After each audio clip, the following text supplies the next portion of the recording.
Hi, this is Adrian Larson, co-founder of Pathlight Investors, here with your Pathlight Insight. And today I wanted to take a moment to discuss a topic that's been in the news recently and will most certainly be a larger part of the news cycle as we get toward the end of the year, and that is the fiscal cliff. First, I wanted to define what the fiscal cliff is.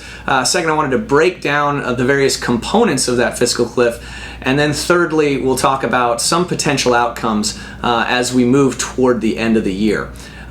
So first, defining what the fiscal cliff is, it really refers to the expiration of various tax benefits and the elimination of some social benefits, as well as some automatic spending cuts that the federal government will be undertaking. And all of these are set to come about as of January 1st, 2013. So again, it's something that we're coming up on, and it's a large chunk of dollars that are going to be hitting at the same time. Now, if we look at the actual components of the fiscal cliff, let's go ahead and take a look at this chart.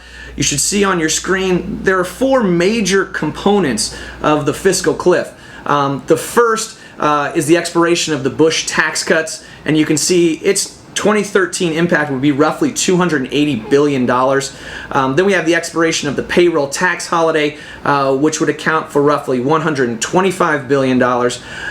Then we have the Budget Control Act spending cuts, which came about as a result of the super committee deficit and debt reduction talks that happened last year. In a term you'll hear sequestration, that's roughly $100 billion. And then also the expiration of the emergency unemployment benefits, which have been extended for the past few years due to the continued economic strain that we've been experiencing in the United States.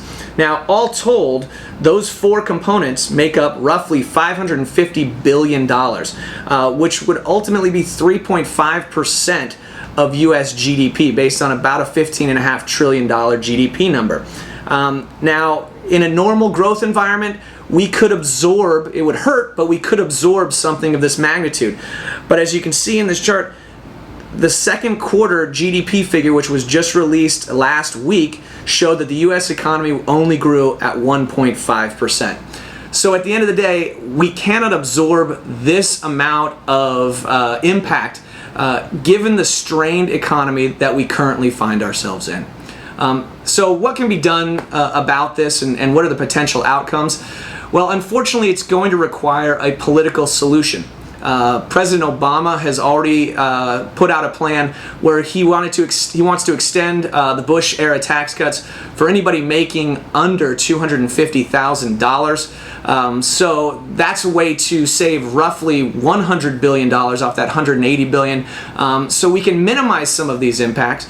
But unfortunately, the payroll tax holiday may be going away.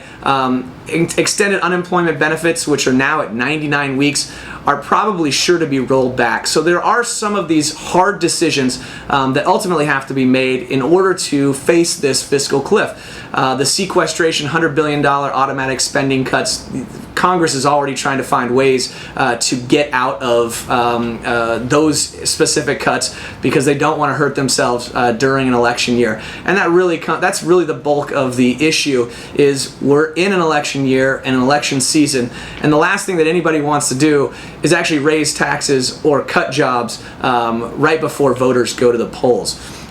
If we don't solve this fiscal cliff crisis, or at least mollify it and reduce its impact, we can probably expect ratings agencies like Standard & Poor's to come back in and start taking a look at potentially another downgrade of U.S. debt, which we experienced last year. So we really are between a rock and a hard place. It's kind of, you either take the medicine and take some pain, or you go ahead and allow another downgrade of U.S. debt. But at the end of the day, we're going to need our politicians in Washington to get together and form some sort of compromise. Thanks a lot.